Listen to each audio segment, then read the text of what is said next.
Hey everybody, this is Jim West and got with me Dale Ross. Dale, how you doing, my friend? Oh, good, good. Another week. Another week. Well, we're on week 7 now. We're going to start week 7. It's just this week, this I season's think already that's gone right. flown by. Week 7.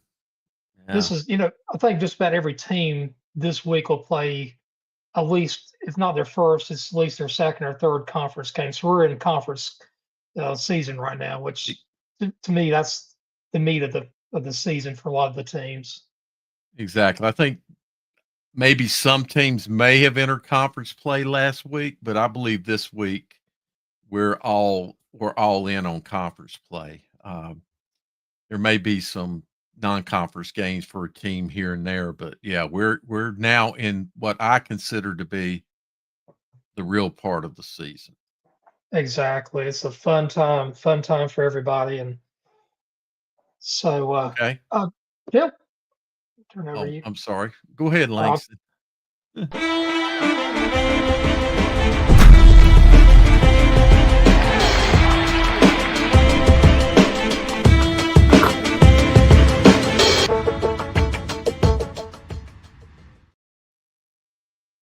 There we go. So, Jim, we got a good show tonight, I think. oh, do we ever? We got a lot of stuff in here. So, Uh, where some you want to? interesting guests, and I think some great topics to talk about. Well, I'll tell you what, I'd like to get some fresh blood in here. And I'm sure a lot of people would rather see somebody, except for a couple of middle-aged dudes like ourselves.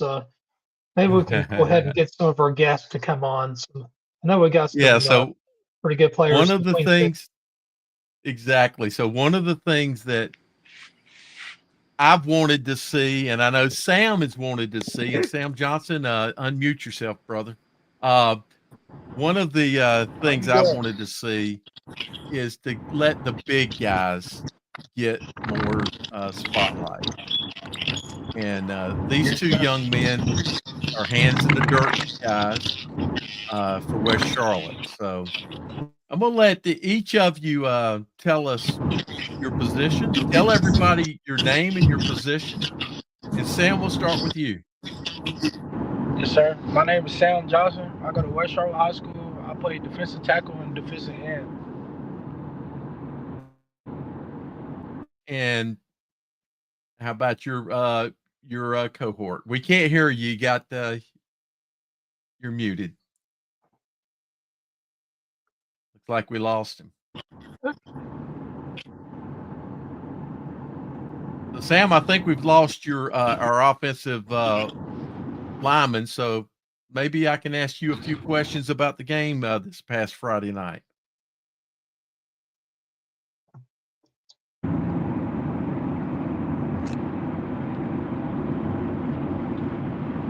All right, Sam, can you hear us? Yes, sir. Can you hear me, coach? Yep, we hear you.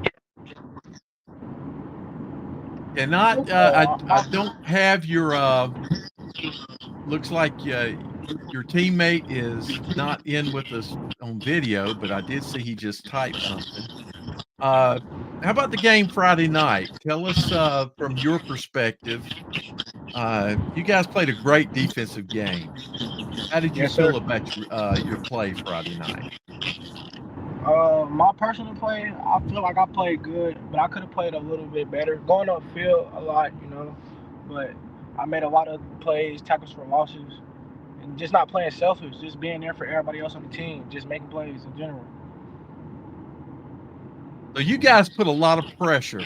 I from what I saw, you guys just continuously were feet in the background or backfield. Quarterback had a rough. He played great, but it wasn't easy for him.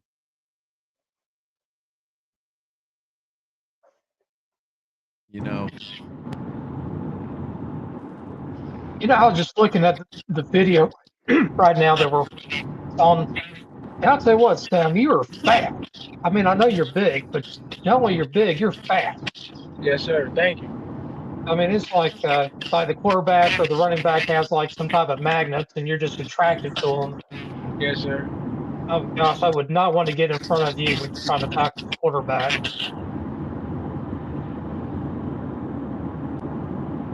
Jim, when I stand beside these kids, and I've stood near this kid here, he is big.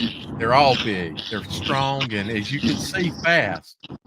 And that's what I think did them well Friday night was their speed off the ball into the backfield and the pressure that they applied to the quarterback on almost every play was tremendous. You got that right. It's like watching a Randy Wright. You remember Randy White from the Dallas Cowboys? I do. And he was fast. And he was like, I think the ACC Player of the Year back in Maryland back in '76. My gosh, it's just unbelievable. So, Sam, what year are you? I'm class of 26. 26. Okay, I got you. Where do you go? What's your plans for after high school?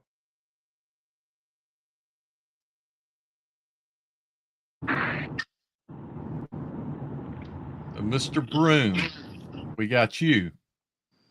Every time I still can't hear y'all. I'm sorry. You can't hear I still us? can't hear. It's like every time I let in, I can't hear. Oh no. It's all right. We're in 2025. We still have technical difficulties. I'm glad. Well, can you hear now?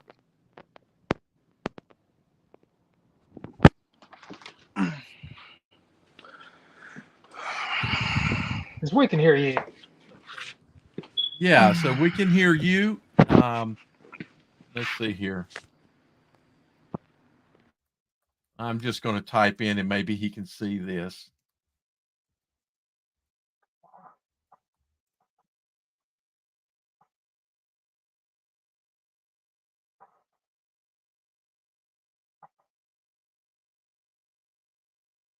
Well, Sam, is there anything more you'd like to say? How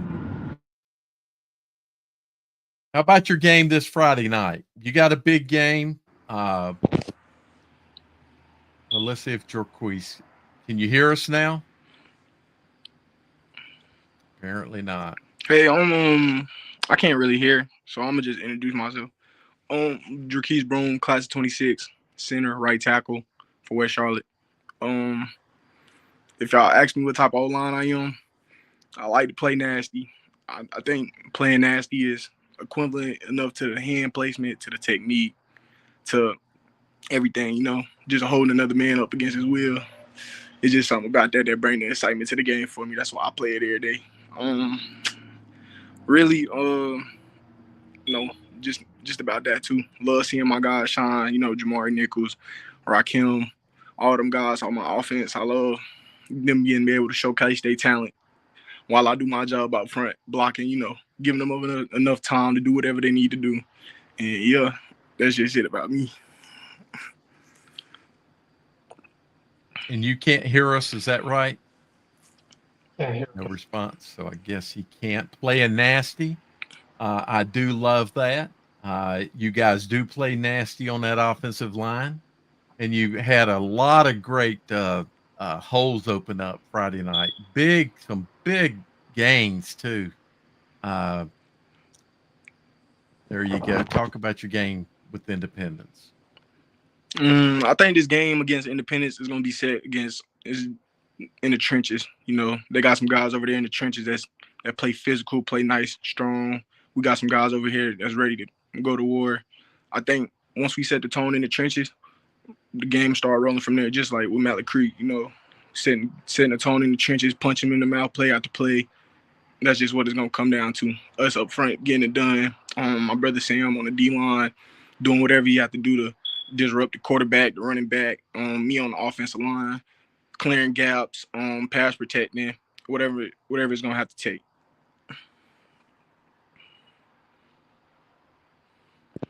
I believe them early losses help us really find ourselves, shake back to what we was trying to accomplish in the beginning of the season. I feel as a lot of people probably think we big-headed because, the team's coming off a state champ, but we remaining humble, taking our losses to the chin and bouncing back each week, showcasing why we gonna make a deep run in the AA playoffs this year. I think the loss against Grimsley really opened our eyes to how much better we could be playing the team that top notch, playing guys over there that's getting recruited very high. I think that the way that we handled ourselves that game, that it really opened our eyes that we can play with anybody in the state. Coach Grinder, when I first met him, the first thing I noticed about him was a real genuine guy about the game. He the love, the passion, like you could tell when it's real in somebody. And that's one thing that me and him connected on, bringing 100% of myself every day. He always checked me, in the morning, like, Keith, so you giving me 85%. I need 100% by the end of the day of practice, go hard on every play, even if we're not running the ball your way, or maybe if we're not pass plot, make sure you get your steps in. He just always on me, making sure I still love the game and everything that I'm doing this for is still there, just making sure I'm not losing track. And that's the main thing I learned from Grinder, just staying on track,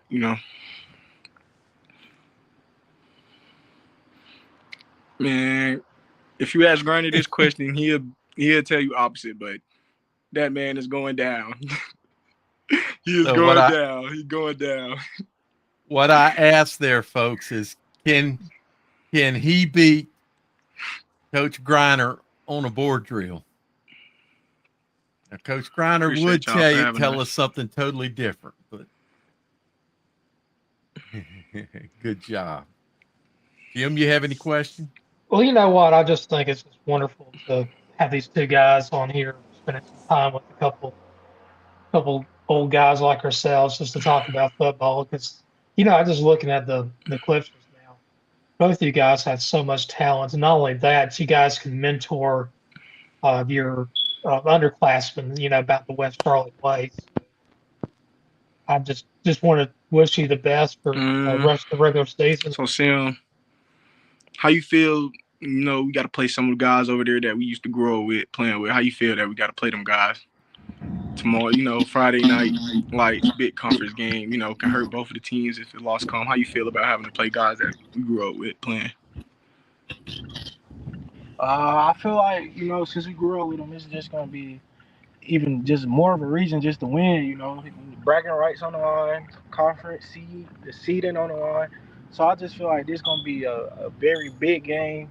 A lot of emotions just going through, but just nothing too crazy. But I'm looking forward to play this big game Friday, and I'm pretty sure those guys are too. So it's gonna be a good game. So I need y'all to tune in. Well, guys, thank you for coming on. Yeah. We really enjoyed it. We love, at least I love, hearing the big men talk about what they do. You guys are very important to the game, as I'm sure you both know. So have a great game Friday night. Take care, guys. Thank you. Thank you.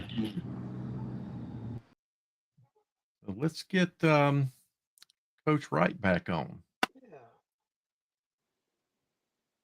Hey, Coach Wright, how you doing today? Good. How are you guys doing? Oh, pretty good. I haven't been to Cardinal Gibbons yet this year, but I probably will venture out there sometime soon. But we'd love to have you out. I appreciate it. How long you been with Cardinal Gibbons now? This is season 15 for me. Wow. Unbelievable. It's I remember when you used to play Orange High School and I think Chapel Hill, and back when you guys were, the old 3A classification. Those were some pretty good rivalries back then. You had Northwood, which was really good at the time, and Orange with Pat Moser and Cardinal Gibbons. And then you had, I think, some Vance teams, Northern Vance and Southern Vance was in that group. That's right. Were you, I know that you guys voluntarily moved up from 3A to 4A. Just out of thought, was it a big transition for you when you did that, the program? Yeah, it was. And I think that the transition was really revolved around depth as much as anything. I think when you move up to that classification from 3A to 4A at that time, you quickly realize that it's difficult for guys to play both ways. And then when somebody gets injured, unless you've got somebody that's, a viable backup, it makes it tough to continue to sustain success. And fortunately, as the school slowly grew, the depth within our program grew, the program itself grew numerically, and we were able to make that transition. But that first year or two was pretty difficult. I imagine so. I mean, like you said, the sheer numbers. But now, I think if you look at your program in Wake County compared to the other schools, or I'm not going to say all of them, but a lot of the schools, like in the Apex Cary area, you guys, your numbers got to be quite more than, or a lot sizably bigger than like Panther Creek or Green Level or Green Oak and stuff. Um, so I just Yeah. out of curiosity, right now within Raleigh, who would be your biggest rivalry? I think over the past couple of years, it's been Roseville. And so that's been really kind of locally our biggest rival. When it comes to the postseason, I think some of the Johnson County schools have also popped in there. But yeah, your Rosevilles, your Millbrooks, and certainly for us, conference-wise, it's been Leesville. But those have been the teams that kind of been at the kind of top of the county over the years, and are the ones that have been kind of our main rivals.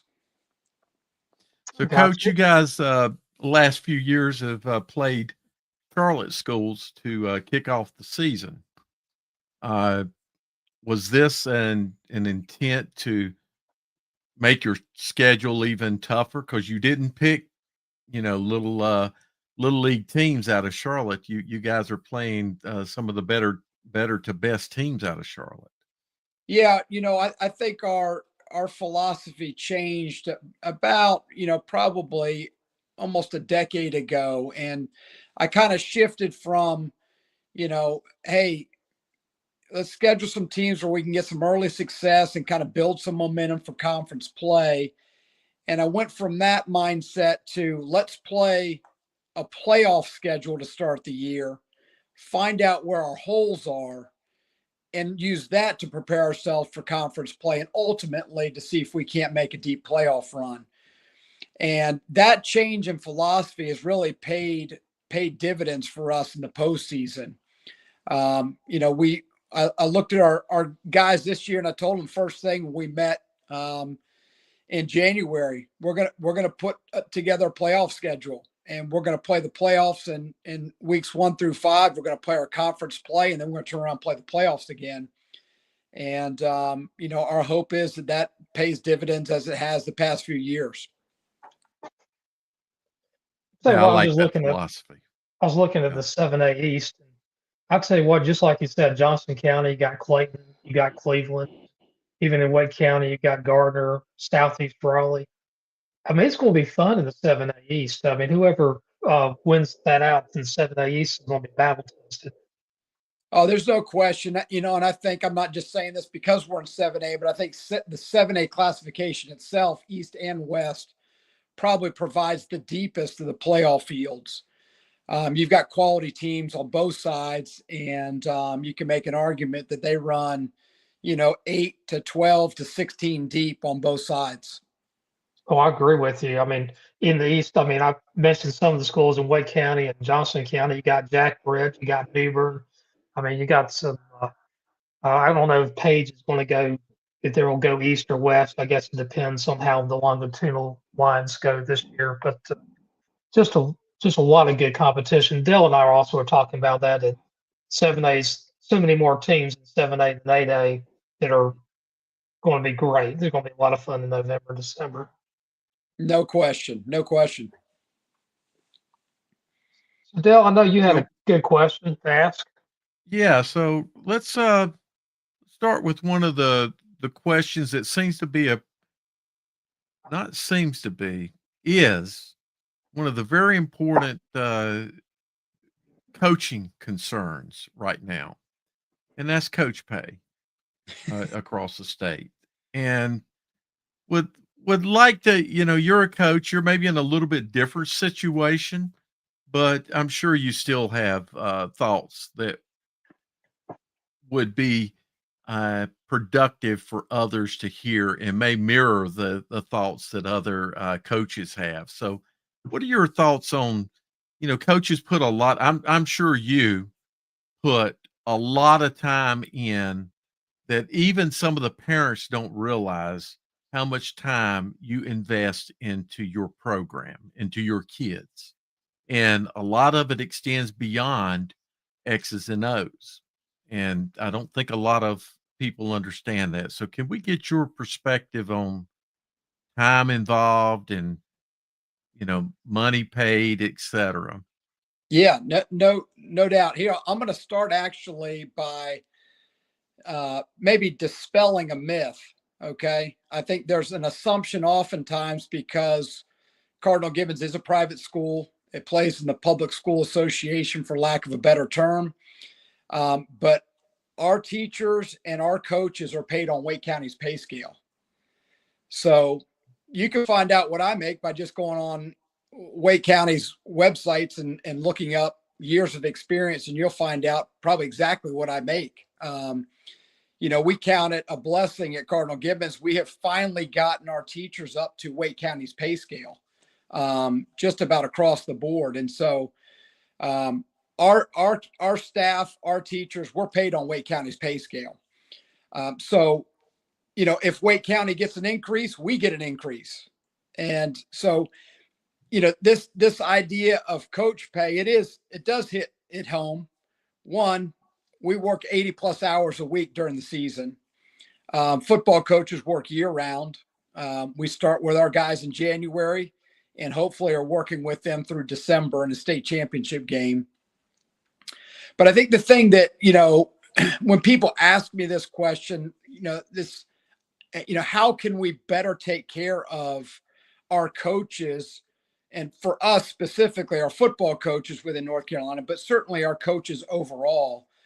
I think there's some easy things to do that I'm just actually shocked the state hasn't. I realize coaching stipends are handled county by county, but I think there is something the state can do to alleviate some financial pressure that every teacher and coach I know experiences financially as they go throughout their year. And that's this. And I think they ought to loop the first responders in this, that you take the first responders and you take the educators in the state of North Carolina and you exempt them from North Carolina taxes. I don't think that's something that's hard to do. It's certainly something the state can afford to do. I mean, we've got a $33 billion budget. And last year, the state had a $3.3 billion surplus. And to tell me that we can't take care of our first responders and our educators better than we do, I think is just being untruthful. And so it's, you can kind of skip right through the county red tape and just say, hey, listen, across the state, we're going to eliminate North Carolina income tax on our first responders and our educators. And I don't know who would be opposed to that. I think I'm not a politician, but I think any politician can certainly get behind that, regardless of what side of the aisle you're on. That's an awesome point. Jim, I don't know about you, but I've never thought about it to that level. What Coach Wright said back in 1989 with North Carolina retirement, there was the Bailey settlement. Basically, any money that you get from your pension in retirement is tax-free from North Carolina. So if you had X number of dollars that was in the income from your North Carolina retirement pension, that was exempt, and has been exempt since 1989. I know this because my father was a North Carolina worker and state employee, and my mother was a teacher. So both of their pensions are state exempt. I think that's a great idea. We do it now for retirement. Why don't we do something now while they're actually working and trying to make ends meet? No question. And, the counties can't keep up with, the inflation that we've dealt with certainly over the past 5-6 years. And this would, to me, is an easy way to help alleviate some of the pressure that all of us educators have felt, especially over these last years as we've seen inflation go through the roof. Coach, we do have, we talked about this back a few weeks ago. Langston has got a video. If you've got a moment where he can play it and you can hear what some others had to say about this. Two things can be right. They need to pay based on years of experience. You don't pay a first year teacher the same as you pay a 20-year veteran. You experience costs money, and that's what you're getting. And then Every job in the world.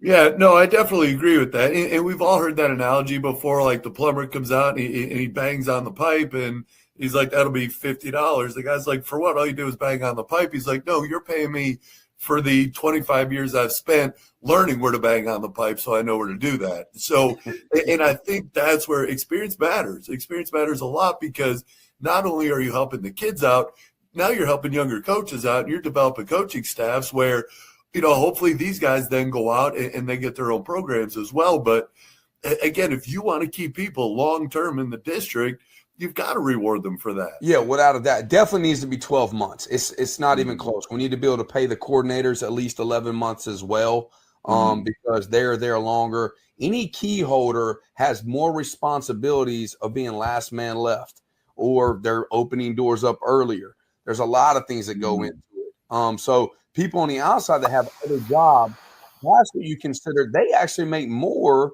than what we do because theirs is not taxed as a bonus. Yeah. And they have less responsibility. So 12 months is a must. I mean, that's like it. Are we not working 12 months? Yeah, of course we are. And if we shut down one of those months, the program, the culture, everything, the school suffers. Because when school lets out, they have the kids with them until almost 10 o'clock at night. And then here's the other one that the public doesn't know. Guess what? Coaches work on the weekend. Most staffs work a 6-day week. They either are coming in on Saturday morning meeting or the coaches are meeting sometime on Sunday to go. They're doing game plans just like teachers do lesson plans. Okay. They're grading film just like teachers grade papers, Okay. Now we go from there. So if you divide, that comes to, let's just say the coaches make $3,000 a season. The average coach, not the head coach. That's assistant coaches. That's right? More than what they make, but yeah, go. Yeah, for it. I'm being generous. So if you divide that $3,000 check by 460 hours, it comes to $6.52 an hour. That's less than minimum wage.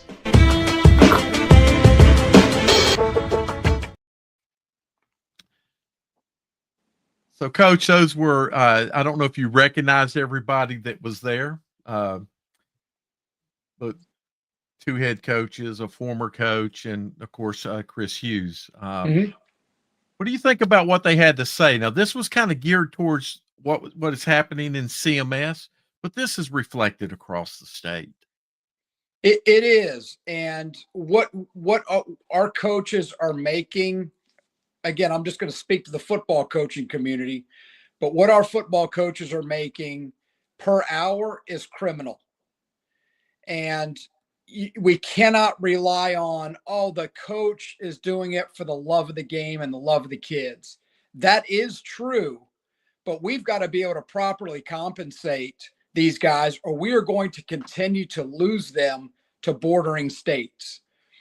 And I think we are at a place where, listen, our state is twice as big and twice as rich as the state to our south. And they are paying their football coaches in South Carolina what seems like twice as much as we're getting paid in North Carolina. And the guys that I talk to across the state, from the west side to the east, these guys are talking about every offseason, maybe it's time for me to move to South Carolina. Maybe it's time for me to look at the state of Georgia. Maybe it's time for me to look at Alabama, where I can go and get paid what I'm worth. And my fear is that we're going to continue to lose quality coaches in this state because we continue to underpay the talent that's here. I think we agree. And that's one of the, You didn't hear the whole thread of what was discussed, but in the video that you heard, that was one of the points, is that coaches leave here. So we have it in Charlotte. We see it a lot. We see coaches leave and go to South Carolina or go to Georgia. That's a very common thing. And you say make twice as much. If you can retire from North Carolina and go to South Carolina, you may end up making about 3 times as much as you're Yep. making, as the coaches are making here, because you get to collect your retirement, and then you get that nice salary, which down in the Columbia and parts of the Greenville area, that can be around 110,000, because they pay their coaches as an athletic director. They'll usually bring them in and give them an athletic director's position. I think the famous Tommy Knotts is making, Jim, what's he making? He's making, I think, near 115. The It's last about, time I saw published. I know about 5 or 6 years ago, even before the pandemic, it was 6 figures. So it's a Yeah. huge. I think around the pandemic time, it was about 107 or 113, something like that. If I Was remember just right, his salary. he didn't even have to teach a class, if I remember correctly back He's then. an athletic director. Yeah. So He's an athletic director. So he and he has an assistant. So I'm not saying he doesn't do an athletic director's job, but here in Charlotte, we have the situation of where athletic directors are part-time, and they still have to teach classes, and they have they may assign an assistant athletic director, but the duties don't fully get covered. So Langston just posted 150,000 total. okay. What Tommy's making. One thing I was going to mention too, a lot of times whenever I talk about like we need to increase teacher pay or coaches pay, it's amazing how many people say, well, it's all about demand. Well, there's a big demand in other states right now. So right now the competition is up. So, if you have other people, other suitors, wouldn't it make sense to go ahead and raise up the ante a little bit and try to retain good talent, both in the classroom and also in the gridiron? Yeah, Coach, there's I'm going to ask you a question question. about this. My thoughts have always been that athletics can inspire not just a culture of athletics, but a culture within the school that makes students want to come to school, be in class, be around kids that are in the various athletic programs. If you can have a successful athletics program, and that doesn't necessarily mean winning state championships, but have a successful program. Do you see that as I do, as a motivator to the entire student body and improving things? Absolutely. I had a veteran athletic director here in Wake County years ago tell me, he said, Steve, as the fall season goes, so the school year goes. And he was specifically referring to the football program. But the point is that when you are doing things the right way, when kids are having a good experience, they are motivated to show up to school, they're motivated to work, and they're motivated to reinvest in their school community. And I truly do see athletics as an extension of the educational process. And if we are not continuing to treat it as such, we're going to suffer the consequences. I agree. Exactly right. So I don't know if we beat that horse. There's some other topics we can discuss, Coach. The important thing is, and I don't know if you've seen, Gary put together some shirts that say "Pay the Coaches," and they wear them on the show. There is a strong initiative by us within Talking Preps to try to help push this forward, to let it be known that coaches do not get paid enough. And I don't just mean football coaches. I think all coaches, Agreed. they all provide value to they may have smaller kids on a volleyball team or smaller kids on a number of kids on a baseball team or whatever it may be, but they're still interacting with students, with future leaders. They're building, I think, humans, hopefully good humans. So Yeah. I think every coach's role is important. Yeah, Well, I think next, we have a couple of other topics we want to talk about. And honestly, of all the topics, I think the important one, and hopefully we can roll the clip about the kid the 14-year-old kid, Langston. Up there, a Michigan junior varsity football player recently caused spinal injuries to an opposing player by splashing onto him after a play. The school said it's disciplining the player, but hasn't said what is going to happen. Coaches, how would you handle this? Gary, I'm going to start with you. Well, I saw this earlier in the week, and the kid that did the splashing, he's 14 years old. Okay. He's a big 14 years old. He's 350, but he's still 14 years old. And I think you have to take that in consideration. I would definitely suspend him, but I wouldn't kick him off the team because you could lose him permanently mentally for that. He still needs to be around the team. He has to learn a lesson. It would definitely be some conditioning involved in his suspension because Lord knows he needs it if he's 350 at 14 years old. But I wouldn't kick him off the team, but I would definitely suspend him. I don't know for how many games, but there has to be a punishment. But I wouldn't publicize the punishment. It's no different than treating a juvenile when they get in trouble at school, or you don't publicize it at school. And you don't publicize it in society, what happens to a juvenile. So I don't think you should publicize what happens to him as an athlete. Just if anybody needs to know, the principal and the AD and the coach need to confirm that punishment was handed out, but the public doesn't need to know what it is.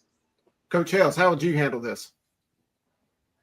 Yeah, I'm in agreement with Gary on this. Like, it's none of our business how that school's going to handle it with that player because we don't know that kid. We don't know the situation. We may not know background story and things like that.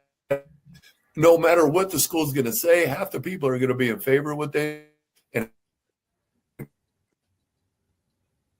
everything's not for everybody. We all have an opinion on what happened. We all have a way that we'd handle it. But again, without knowing the situation, without knowing the kid, it's tough to say. Like, there's no cookie cutter, consequences for everybody, and that was one of the things I learned a long time ago that, you treat all these kids fairly. You just don't treat them the same because I agree with them both, what they're saying. We don't know the context of the situation. I mean, a pancake block is something that we're trying to do as an offensive lineman, not necessarily splash them, but we're trying to drive somebody and finish them off. That is some of the biggest rewards you can get as an offensive lineman to try to do those things. And so we don't know if he's been like, man, you got to finish guys off. Maybe he had a past of not finishing people off, and he's like, I finally got one and overdid it this time, and he probably feels bad about it too. I don't think he's trying to inflict harm on a spinal injury on the kid, so we got to understand in the context. Now, is he going to be upset? I want to know how he handled it afterwards. Is he upset about things like that? There's a lot more that we don't know about it, so it's hard to say how to really handle the situation. Yeah. I agree totally with you guys. Again, not all punishment should be public knowledge. So, Coach, I wouldn't expect you would have one of your players do this, but if a player did, hopefully not, how would you handle this situation? Yeah, I don't know that I necessarily disagree with anything that was already shared in that clip. I think it is significant that he's a 14-year-old. Obviously, it's behavior that's unacceptable on a football field. And if that player, I've not seen the clip, but if the player that was on the ground was injured, that makes it even worse. But I think at the end of the day, you do need to take this as an opportunity to teach a young man what to do and what not to do. And obviously there's a number of ways to kind of get that lesson across, some of which that very well may involve some physical conditioning that are oftentimes a nice reminder for, immature young men that are trying to find their way. And so, obviously it's a teachable moment, and hopefully it's one that's leveraged well by the coaching staff that was involved there. Yeah, I think from what we see, and we don't know in this situation, but we do know that there are a lot of programs that the kids have a low football IQ. And this includes varsity players, 16, 17-year-old kids that have never learned even the simple rules of football, and the rules being a 3-point stance is a 4-point stance, or, just the general how they are supposed to function within the framework of the game. I'm not talking about rules of penalties, but the rules of the game of how they operate. They just don't understand those things. And that could be a situation here that the kid doesn't fully understand. And I think Sam made a good point that maybe the kid had been pressed on that he had not been performing, and now he got his pancake block, and he just felt like he had to finish it off. Yeah. No, and the kid was hurt, from what Langston said. 2 vertebrae were broken. So, Just a horrible situation. I feel bad for the kid. Something else I was thinking about, and this is a little bit off topic, but I love the I formation. Put that kid as a fullback and see what happens. I can tell you right now, there'd be a lot of people moving out of the way. That kid was big. And I was just thinking about being there, laying on the ground, having that guy do that. You know what? I'd be like, you know what, coach, take me out. I'm not going to do this. the But only problem, Jim, and I played fullback, and we ran a split T and I formations. We had what we called a red and gray, and if I remember correctly, gray was I formation. And as a fullback, you got to have a little bit of speed. If you don't, the tailback, because usually you're leading. I won't say always, but a lot of times you're leading the tailback, and if you don't have speed, the tailback's going to run right over you. So I don't think that kid could play fullback in an I formation. But I get what you're saying. I mean, it just leaves kids run over. Just how like was it William Refrigerator Perry? He came in. I was thinking about Rich Refrigerator. And the kids who helped me, his physique looked a little bit like him. Actually, I think this guy was probably a lot bigger than Refrigerator was at the same age. But at the same time, in all seriousness, I think the coaches are right about this. Kids are going to do things that they're not out of malice. The intent was not to, severely hurt anybody. It was to make a play, to make the coach proud. Right. And something bad happened. We can learn from it. So it's a livable, learnable moment. It's a teachable moment. My memory might be wrong, but I think Refrigerator was around 325. Yeah. And that kid at 14 years old was 350. heavier than that.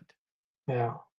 So he's bigger than Refrigerator was. Refrigerator also was a little bit faster. Yeah. I mean, that's the thing with Refrigerator. If you saw him, like, his 0 to 60 speed was pretty fast, believe it or not. He had a good acceleration. But I'm sure a lot of our viewers are wondering who was Refrigerator Perry. His brother was just as good. Can't think of his name to save my life, but he played for the Browns, and he was a great player too. All right, so I think we probably all have the same agreement on what the kid did. Coach, you're still with us, so I'm going to ask another question of you, if you don't mind. Fire away. All right. So one of the things we discussed this week, and this has been a discussion off and on for a long time, has been the Shrine Bowl. And so I grew up in an era when I certainly could never have made the Shrine Bowl, but I knew what the Shrine Bowl was. And, as a player and a student, we knew what the Shrine Bowl was. We knew what the Shrine Bowl was when we were doing our two-a-day workouts, at the start of the season. Today, I doubt most kids even know that there is a such thing as a Shrine Bowl. So the question was, does the Shrine Bowl still matter? Um, what are your thoughts on that? Yeah, no, I think the Shrine Bowl does still matter. I do think things have changed though over the years, and I think specifically regarding guys entering college early, the NIL deals that are now being had, and so I think a lot of the shine that the Shrine Bowl brought, because its history is that they are bringing the best players out of North Carolina to play the best players out of South Carolina. And I think at this point, because of the way college football functions, I think we're starting to see some of those best players are going to bypass some of these all-star games because they're getting paid a lot of money, a lot more than I'm getting paid, to go play college football somewhere. And that's certainly understandable. I mean, the best quarterback in the country, at least by, the recruiting services, resides at Grimsley High School. And if I'm not mistaken, he's going to be heading to Tennessee in January. And I'm sure he's going to receive a nice little NIL deal. Well, I don't know that he's that interested in heading to the Shrine Bowl just prior to reporting to Knoxville to collect money and prepare for his college football career, to make an appearance in an all-star game. And that's no, shade at the Shrine Bowl, but I think things have changed, especially within college football, that impact some of these all-star games now. So the question I'll have for you is,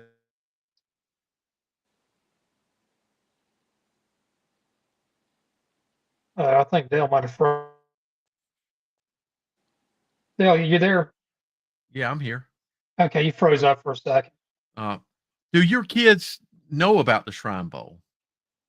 Yes, ours do. In fact, we just had 2 kids off our team selected to play in the Shrine Bowl. So they're certainly aware of it. But I do think that, one, with the way college recruiting and NIL has changed things, along with additional all-star games being now played, I think there's been, kind of that pool of talent sometimes is getting bled out a little bit. And I'm not sure that the Shrine Bowl, I don't know, maybe it still has the same shine it's had, but at one point it held, it was a standalone all-star game where every kid within your respective state was fighting to get there. And I'm not sure if that's the case anymore. I still think it's a high honor. I think it's an incredible experience to participate in it. But like I said, I think, the timeline on college recruiting, NIL, and then, the addition of other all-star games that have done well has maybe, taken a little bit of shine off of the Shrine Bowl itself. Coach, I can tell you this, that the last Shrine Bowl practice that I went to was kind of ho-hum. But it used to be, you go to a Shrine Bowl practice that week, and you'd have to wade through college coaches. Yeah. The recruiter, you had head coaches, college head coaches there from all the big schools. There would be college coaches there. Today, no, it's not. And I think that's partly on the Shriners' fault. But my question about, do the kids know? Do your kids know, unaware, say at the start of the season, that of the Shrine Bowl? See, that's the thing I don't think in my era, every football player knew what the Shrine Bowl was. And of course, every football player wanted to make it. Your chances of making it were very slim. But we all knew about it. Today, I can go ask kids. This Friday night, I can go ask kids about the Shrine Bowl, and I would bet that over half of them would not even know what a Shrine Bowl is.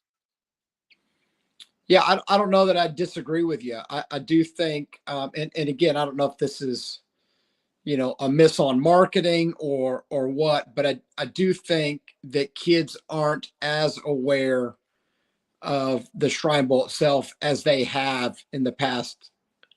I've been coaching football in the state of North Carolina for over 20 years. 10, 15 years ago, I do think the Shrine Bowl carried far more weight than it does now.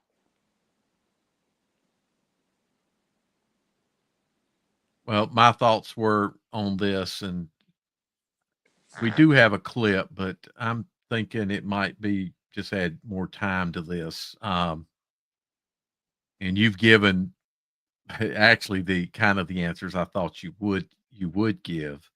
The changes, I think that the Shrine Bowl matters for what it does for the kids at the Shriners Hospital.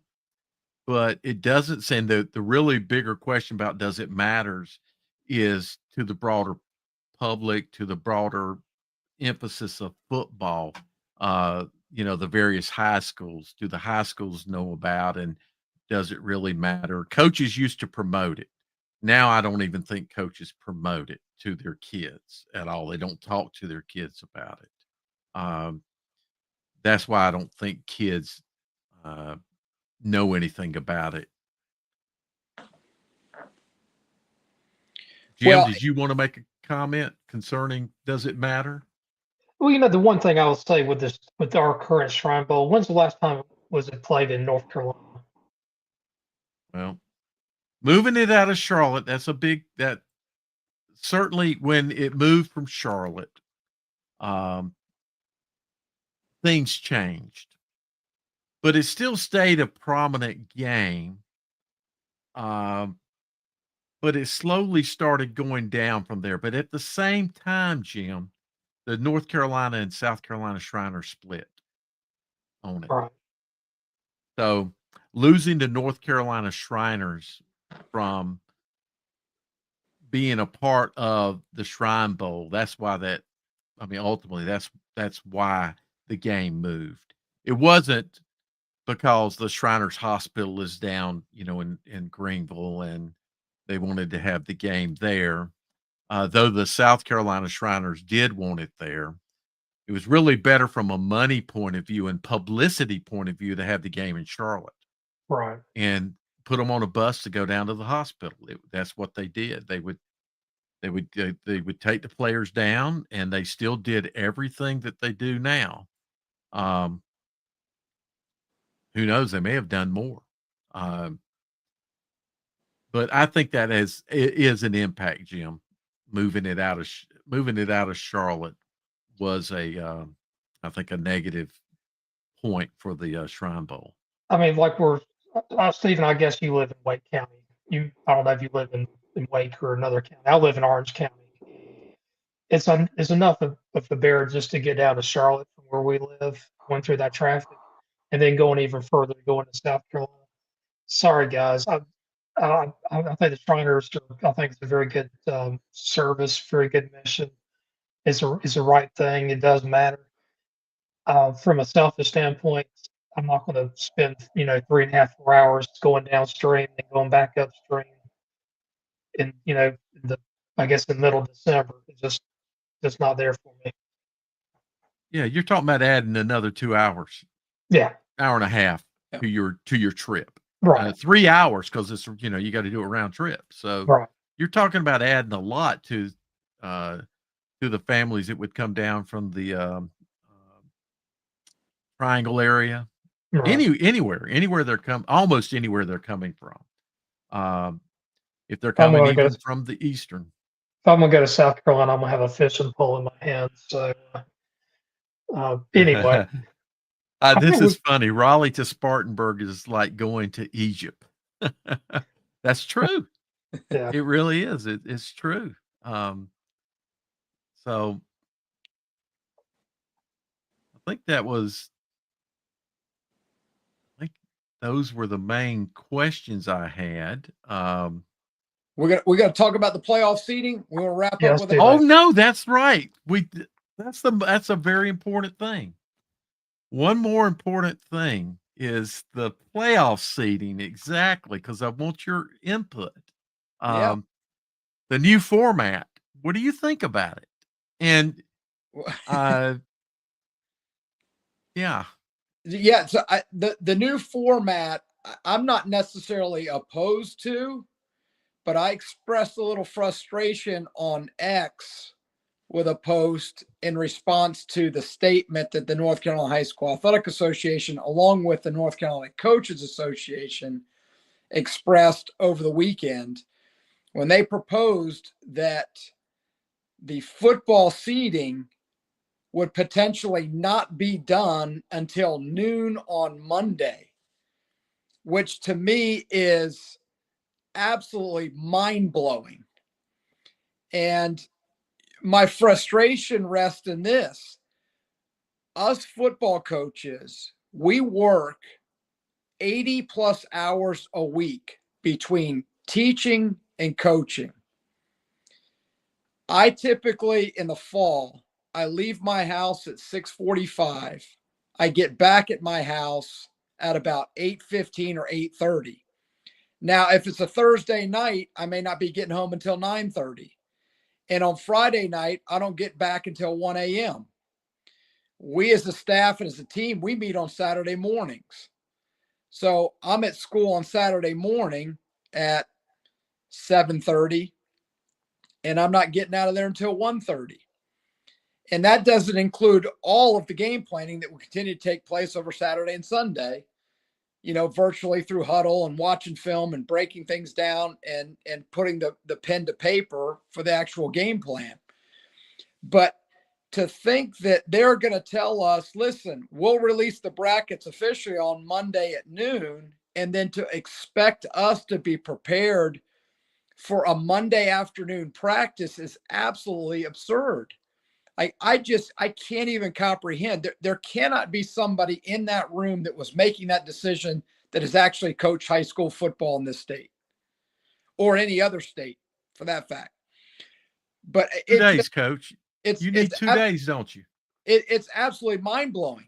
They're robbing us of almost 48 hours worth of prep work that typically goes into preparing for a practice on a Monday as we install a new game plan for the opponent that we're going to play on Friday.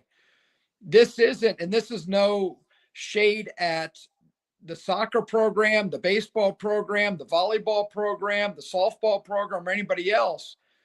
But the amount of planning that goes into a football game on Friday night, I think, goes beyond what people fully comprehend. And to rob us of the weekend of preparation that we need to be as good as we can possibly play in a first round game on a Friday night, it's just absolutely absurd to me. And my hope is that somebody there does the right thing and says, you know what, we'll take the extra hour it'll take us on a Friday night or Saturday morning, and we'll put the brackets out. I mean, these brackets are essentially set prior to that last Friday night. There may be a few teams that move up or down a few slots, but at the end of the day, we've got a pretty good idea of where we're going to slide on the Friday before that last game. And, for them to say, oh, we don't have the time on the weekend, I realize that they've got state championships that they're going to be helping administer, but they absolutely can make the time. It's the right thing to do for the coaches, for the players, for the communities these schools represent, to get those brackets put out as they do every year on Saturday afternoon, so coaches can exchange film and begin preparing their teams as they normally do every weekend for that next Friday night game. So, Coach, I'm a tech guy. And I can tell you without question that they can do this and not have to invest a lot of human hours into having brackets ready Saturday. Listen, Because all that's inputted. It's data. exactly. No, it's exactly. And listen, high school OT will have this done before midnight on Friday. And they'll have their projected playoffs put out there, and they will be almost 100% accurate. But we can't go by those because they're not official brackets. We'll probably have a pretty good idea, but you can't exchange film and start preparing off a good idea of what you may get. We've got to have the official bracket from the association. And I am in 100% agreement. It probably will not take them more than an hour. As long as coaches have input their information into Max Preps and the scores are accurate, which is on us to do, and that is not a problem for us to do, they should be able to have these brackets at least preliminarily done by midnight on Friday and released on Saturday morning. Exactly. I used to pick brackets myself. Jim's done it. But now everything goes into Max Preps. And one of the other points that I brought up in our show this week and brought up last Friday night on our Jim and I do a after games on Friday night on Spaces. We have a discussion. You're welcome to come join us too. It's on every 11 p.m. every Friday night. But it's on the AD's back to make certain that scores are input and that they're proper. And it's on the association's back to force them to do that, to set their rules that you must do that. And if we had good scores input, and they're all inputted by the last game being played on Friday night, assuming no delays that have to, carry a game into Saturday, that happens sometimes. Then if all that's done and everything's accurate, then quite honestly, it doesn't take any human. They just click a button and boom, you find out who's seated where and who's playing who after they click the button. Now, maybe a human has to should oversee it because we should always audit things, but this can be done. And I don't think, I don't know what it takes. I know, Jim knows, I know that you need 2 days of preparation before you implement with your kids of what defensive schemes you're going to run, which offensive schemes you're going to run. You need those 2 days prior to get everything ready, and you're going to lose that. So absolutely, we would not see good games. No, you will see poor performance if they release these brackets on Monday. The first round playoff games will not be reflective of the teams that are on that field because they will have been robbed of those valuable hours of preparation. That staff will have been, and those kids will be underprepared to perform on a Friday night. And to me, that's absolutely, from a football coach's perspective, that's tragic.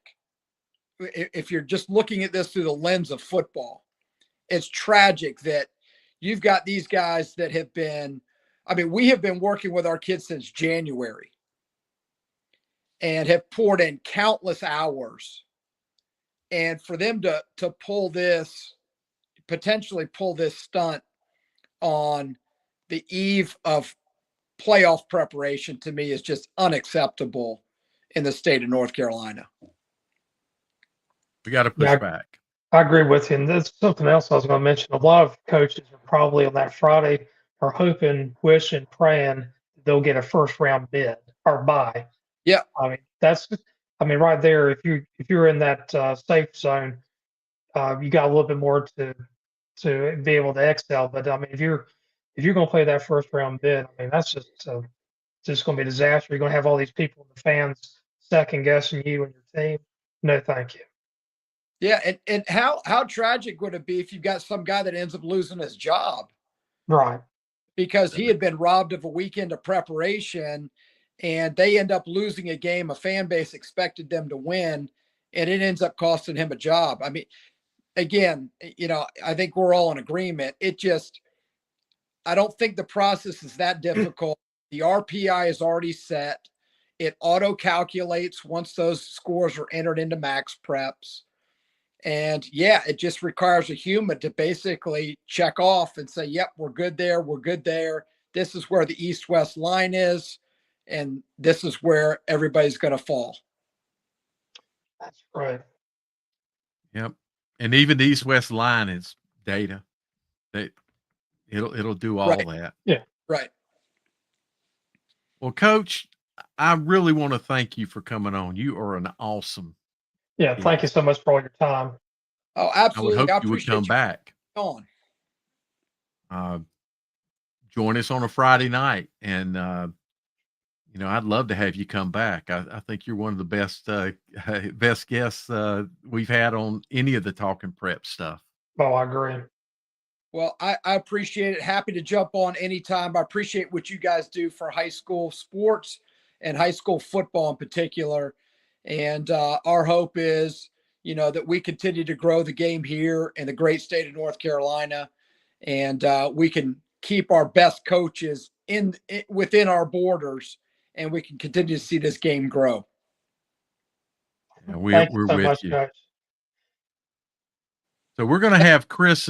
Chris, we asked Chris this question about the playoffs, so we're going to play his response now for anyone watching that has not heard it.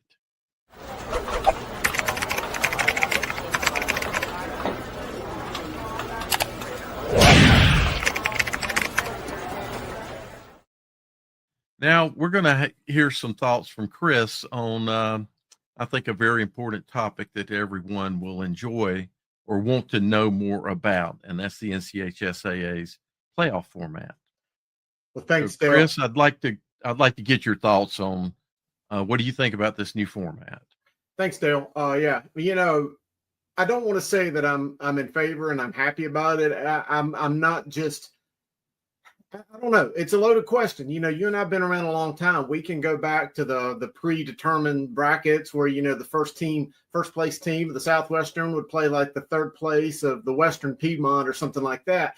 And it's certainly left a lot to be desired. And at times, very good football teams, one that I was a part of that got left out with, an 8-3 record. And, I remember a 9-1 Concord team missing the playoffs because of a flawed system. So something is definitely better than that. Going strictly by record, sometimes you get some teams left out that maybe deserve to be in or vice versa. But going by the RPI, I do like it. I do think that there is some degree of, a need for an RPI or a ranking structured system, but I don't think that the entire bracket should be that way. I feel like put the number one teams in and get the absolute, without a doubt, conference champions first, and then the wild card from there down, and then sort it by an RPI system. And I think that allows you to get maybe the more, deserving teams that did go out there and play an aggressive schedule. At least give those teams the opportunity for the home playoff game. I still hate. Go ahead, Dale. I'm sorry. I'm going to let you continue on. I just want to hit what you just hit on and maybe have you address. I've always felt like the playoffs are about what you did in conference. I agree with your point on the old format where some great teams never made it. But I do think at least a conference champion should have some weight for their conference championship. I agree. After that, no. So I agree. And then my next pecking order would be the teams with that high RPI that did go out and play the aggressive schedule. I think that deserves some recognition. But, sometimes you're going to get a team that was 9-1 and played a bunch of cupcakes. Do they deserve to be in? Yes. I look back, I think about 4 years ago, Trask High School down there out in Pender County did not make the playoffs, and they won 7 or 8 games. They deserved to be in, but because of the RPI-based system or the weighted schedule system that was in, they did not make the playoffs. I still think that team should have made the playoffs over a 3-7 team, regardless of the schedule shaking out. But, you know, I do think that there is a place for this RPI system. I like it. I do like to reward teams that go out, but I don't think it should be the end-all, be-all. If you are a 9-1 team, I don't care if you played a bunch of bad teams. I still think those kids deserve to take a 9-1 team into the playoffs.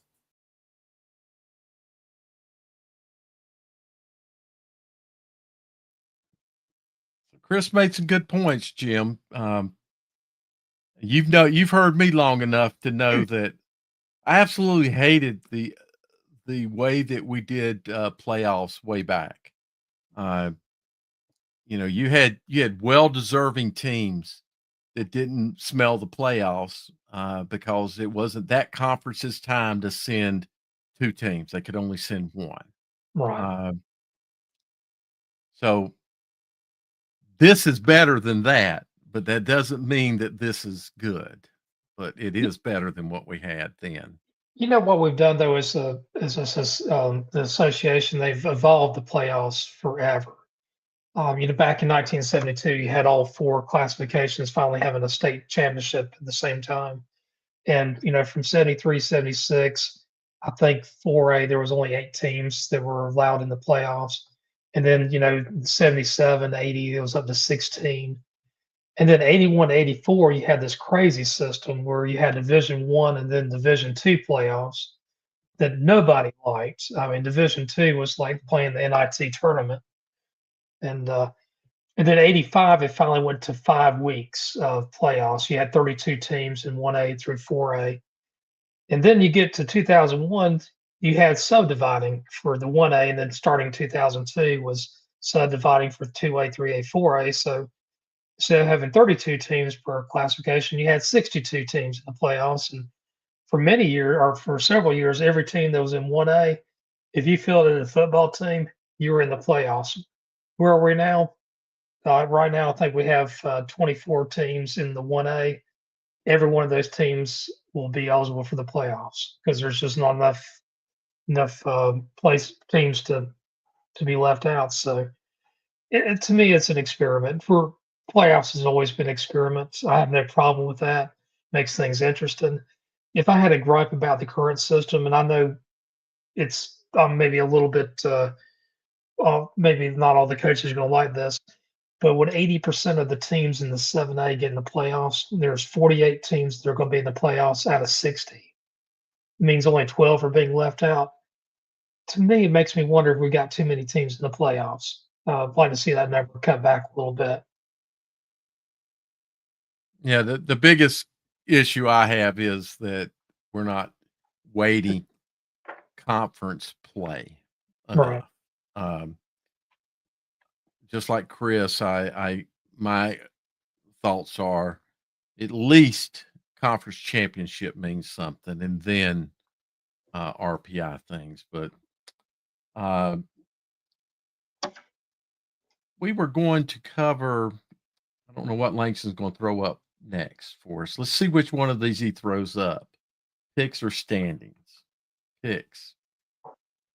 So, Jim, these are our picks this week for games in the Charlotte Observer. And this is the first time I've seen everybody's picks. And if competitive me has to look left of me and see what Chris is doing because he's beating me. And Chris and I picked the same things. And looks like Gary picked the same teams. And looks like Langston picked the same. The only and maybe this time Nate. Nope. So Nate and No Limit have one different than us. What do you think? Any of the games? I I may go to the Indy West Charlotte game. I'm not set on whether I'll go to that game or not. Honestly, I might go to. I was really thinking about going to the South Meck West Meck game just to talk with Coach Joe Evans and get him on here. Oh, I think, gosh, I'd love to have Joe Evans on here. Looking at these games, Indy, West Charlotte, two really good 7A teams. Indy's going to have to play a perfect game to win that game. I think West Charlotte just overall one of the best teams, and not the best team in the state right now. Palisades I are think they- We'll go with Palisades. Go ahead, Dale. I think that Indy's got to play more than a perfect game. They're going to have to play a perfect game and expect West Charlotte to not play a good game. Yeah, put some ball on the ball when West has the ball on offense. Palisades, Ardrey Kell. I think Palisades will handle Kell. Providence, East Meck. I just don't have anything to say not to pick Providence, so I'd definitely go with Providence on that one. Harding West Cabarrus, that could be a pretty close game, believe it or not. I know everybody picked West Cabarrus, and I probably would too, but I wouldn't be surprised if we see an upset with that one. And Lake Norman, Statesville, yeah, Lake Norman's, they're a really good team. Statesville's a good team, but I just don't know if they have the numbers. That bottom game, that South Point at Crest, that will be a fun game to watch. I do think Crest is going to win that game. However, I don't think it's going to be by more than one score. I think it could be a 3 to 5 point victory. It might be the best game. Not might. It'll be the best game out of these games. Right. I think that'll be the most competitive game. I don't know. I hear what you're saying about Harding and West Cabarrus. I mean, it could be competitive. I think the South Point Crest game, at least in my mind, is going to be a more competitive game, but it is also a big rival game. So that's going to add some element to it of being a game to go to. So Cleveland County is going to have a great ball game there. Oh, I agree. And, both of those teams were probably top 5 in the 5A. So I think it has a lot of implications when it comes to seeding later on. So should be a fun game to watch. Watch Harding pull out a win and watch, I don't know. It doesn't matter if Langston misses one, I'm going to miss one. So I'm not going to catch him. He's one ahead of me. And I'm not going to catch Chris. I'm not going to move away from Gary. So it's all right. I'm starting to get a little competitive now, Jim. I started out the season not thinking I really cared. But then once I got about 4 down, I was like, whoa, wait a minute. I'm getting my tail kicked. It's like being in fantasy football league. I was in a fantasy football league for NFL for like 10 years back, my last employer. And I didn't really get into it until like, okay, I need to check on, at 7 o'clock, see my team, how my players did. And then all of a sudden, next thing you know, the next week, you're starting to look at the matchups, a little bit earlier. And then you start, getting a little bit more involved in it. But anyway, competition is good. So our buddy Gary is asking about Olympics got a big game with A.L. Brown. And that's a conference. My thoughts are I'm thinking about that's another game I'm thinking about going that's to. And I think that's it's a conference be a good game. That's a conference game. Yeah. Gosh. Who all's in that conference? Is Olympic and A.L. Brown? Is Central Cabarrus in that league, in that conference? We're going to bring up conference stuff here in just a moment. I have a feeling, Jim, I don't know. Who do you think will win this game? I'm picking Olympic. The game's at Olympic, though. Let me see when I look at on this. But I'm it going with wouldn't surprise me that A.L. Brown just walked out of there with a win. So, I wouldn't be shocked or surprised or anything.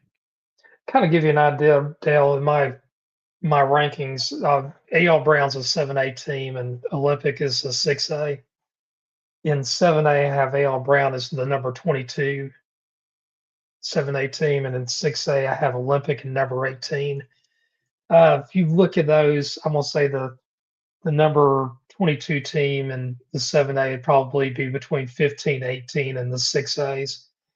Or yeah, what I'm trying to say is I think A.L. Brown might be a little bit favored. It was on a neutral field, but that game is going to be played in Olympic. I don't know. I think that right there is going to be a pick 'em.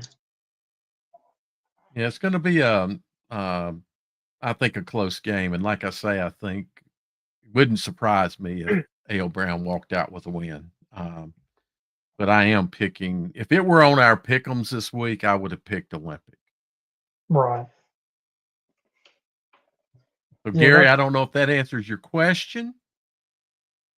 You can type in if you got anything else. Langston, you want to throw those standings up?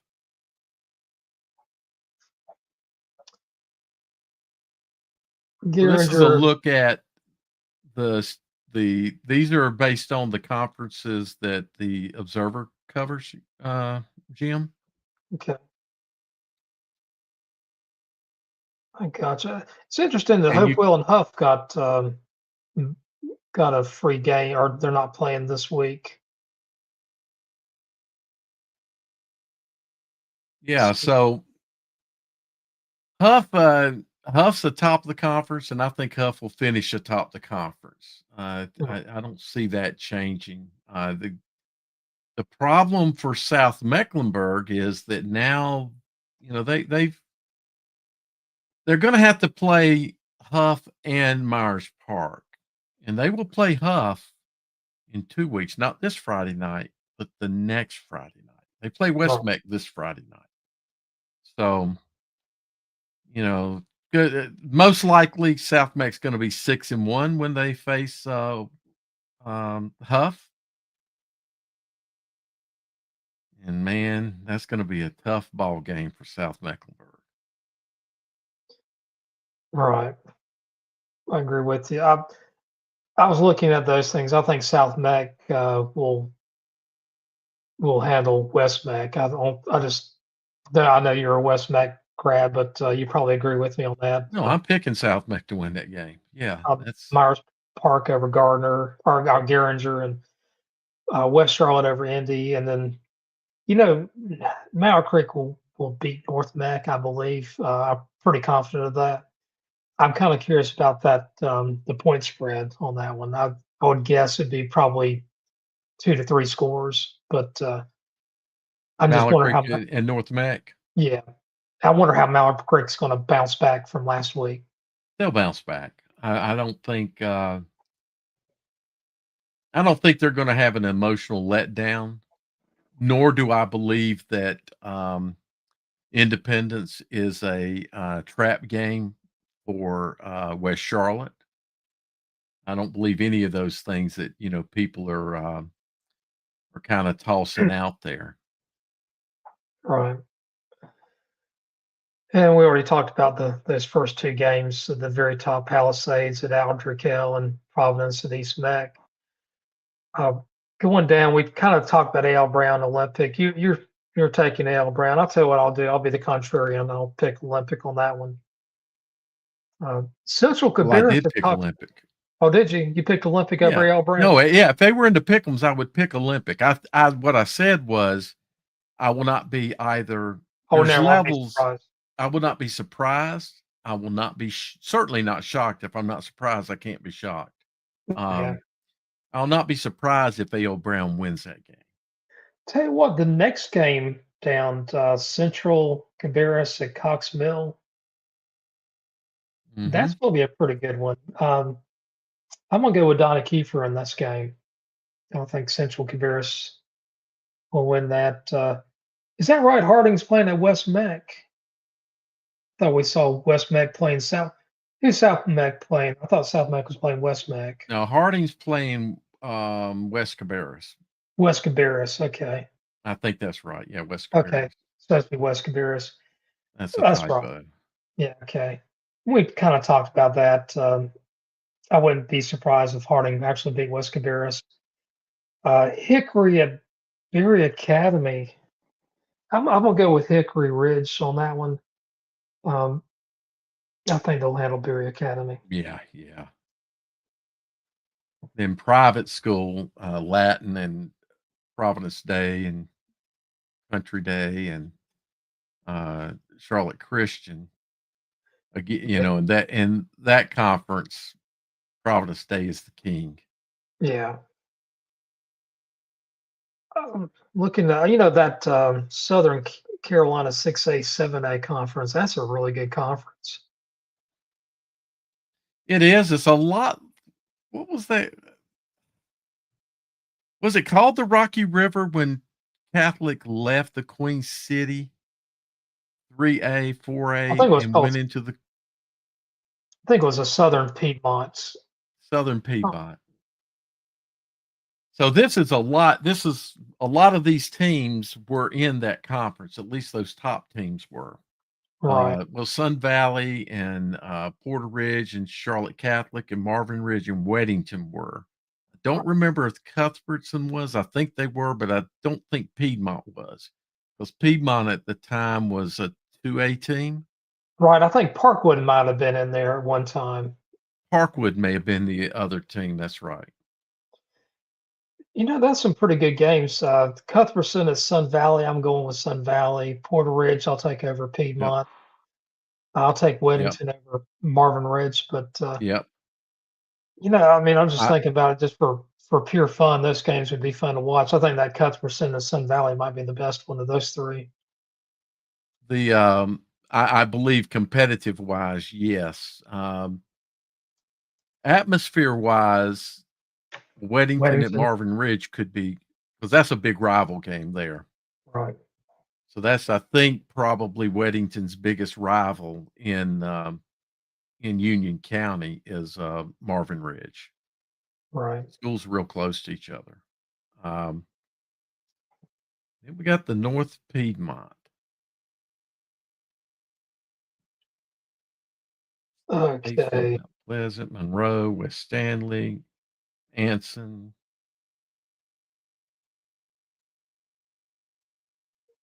Okay. Let's see where we're here. Oh, okay. The very top, Davie County and North Iredell. I'll take Davie County. I'll take Lake Norman over Statesville, and I'll take Mooresville over at South Iredell. So if you're on the road in that conference, I'm taking you. Yeah, I pick each one of those myself. Big Next South. I'm taking Hunter Ashford's Huss. having a really good year, Jim. Oh yeah, they are. I mean, they're undefeated, I believe, and yeah, they are undefeated. They're to me a top 5 team in was it 6A, 5A? Yeah, they're 6A. That's still getting used to all these 1A through 8As, but Ashford's a really good thing. I keep wanting to think 1 through 4A, but yeah. I'll take Hunter Huss, I'll take Kings Mountain, and I'll take Crest. So in this conference, you want to be playing home. Right. If they were all on the pick 'ems, one of them was, those are picks I'd pick. Right. That Rocky River, Forest Hills, baby. That is an interesting one. Forest Hills had to come back from behind to beat Parkwood last week. Mm-hmm. Mount Pleasant at Forest Hills, I believe Mount Pleasant is a 4A team and Forest Hills is a 5A team. Thank you. Yeah, that's right. Forest Hills struggled, but I'm going to take Forest Hills to win that game. I think they might just have a little bit more Jimmy and Joe's than Mount Pleasant. But don't be surprised if Mount Pleasant wins that game. Parkwood at Monroe, I'll take Monroe. Monroe's just they played an incredible schedule. I mean, they played one slobber knocker after another. And you know what we didn't do, Jim, I'm sorry, but the South Piedmont games. Just take a quick look at those. I'll take J.M. Robinson. I'll take Yeah. Northwest Cabarrus. I'll take Salisbury, and I'll take West Rowan. Yeah, we're in agreement. Okay. They can scroll down and we can see all the games for the Western Foothills. Maybe. I'll take Bandy's. I'll take Hickory. I'll take Newton Conover. Take it, and I'll take East Lincoln.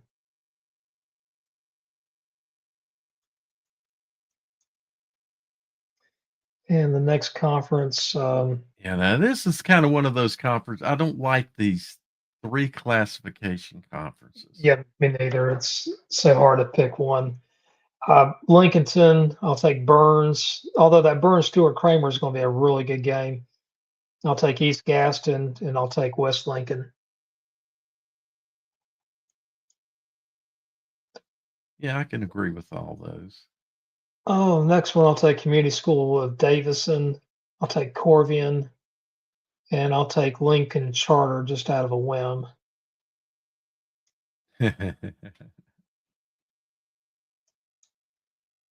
Oh, let's see here. The next one, Albemarle at North Stanley. That's a big rivalry. Uh-oh. Yeah, there you go. And I'll Who take you North picking? Stanley. North Stanley. I'll take. I'm gonna take Thomas Jefferson over Mountain Island Charter, and I'm gonna take Okay. South Stanley over North Rowan. Okay. And see that other one, Union Academy at Bonnie Cone. I'll take Union Academy. Those teams, I have no idea. Which ones? The very top. The We'll go the privates. Yeah, the It private. keeps shifting. It keeps shifting on me.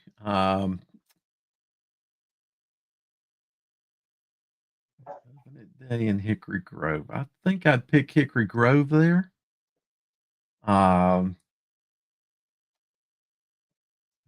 Christian and South Lake Christian. High Point Christian's supposed to be really good.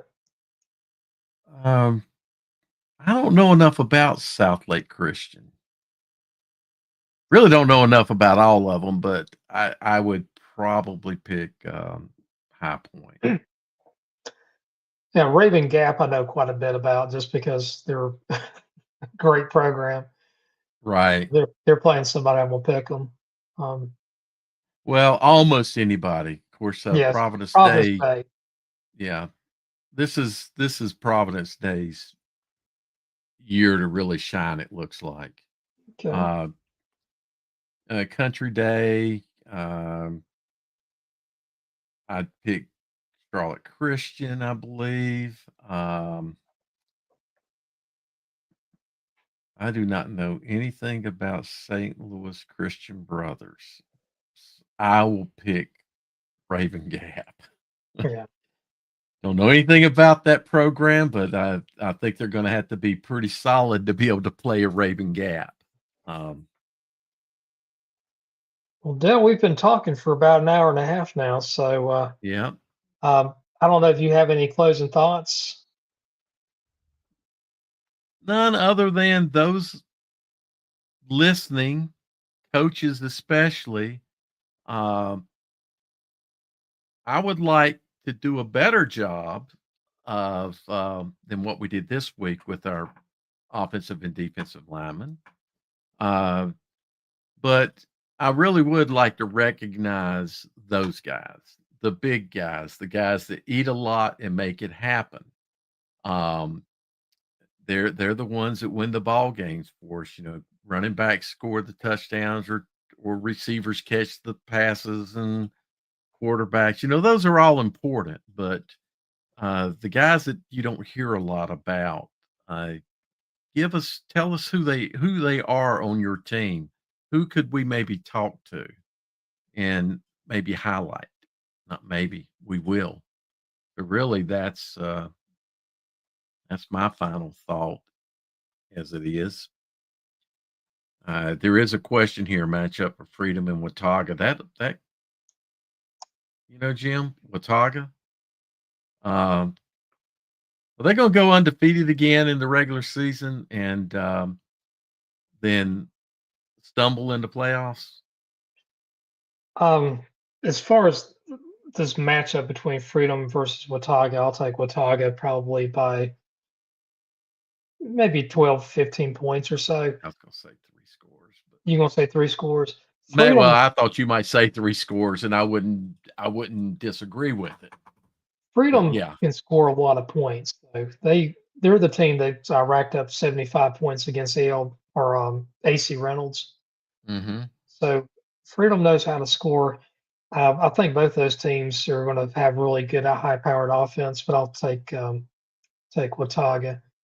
Now, talking about offensive linemen, I always liked Bo Schembechler. I read his biography many years ago, and he said he always of all the positions, his favorite position was the offensive linebackers because they were pretty easygoing and they always knew how to have fun, and they also were some of the more intelligent players on his squads.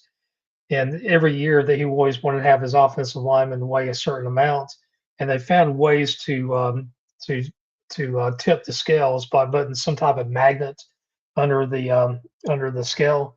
So finally, they got caught because somebody that should be weighing about 295 came out at 234. So they knew something was wrong with the scales.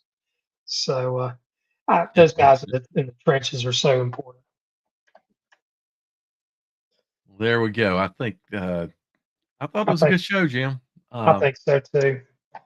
I guess we can go ahead and wrap up then from Jim West and Dale Ross. We thank you so much for joining in. We'll catch up with you next week. And please check in on Friday night on Twitter Spaces. We'll be around at 11 o'clock on Friday night. Take care, Dale. Thank you. See ya.